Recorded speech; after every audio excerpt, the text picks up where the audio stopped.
त्रिपिटकामध्ये मार नावाचा बुद्धांचा विरोधक होता. तो मार जेव्हा बोधिवृक्षाखालच्या जागेवर स्वतःचा हक्क सांगतो, तो म्हणतो तुझी जागा नाही, ही माझी जागा आहे. त्यासाठी तो अनेक साक्षीदारांची नावं सांगतो की हे माझे साक्षीदार आहेत. आणि बुद्धांना विचारतो तुला कोण साक्षीदार आहे.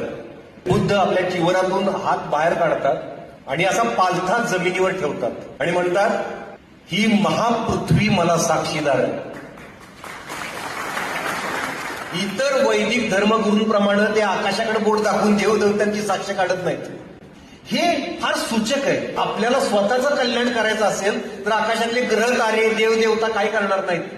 इथं या पृथ्वीवर वास्तव जीवनात आपण आपल्या कल्याणाचा मार्ग शोधला पाहिजे. आपल्या उद्धाराचा मार्ग आपण शोधला पाहिजे.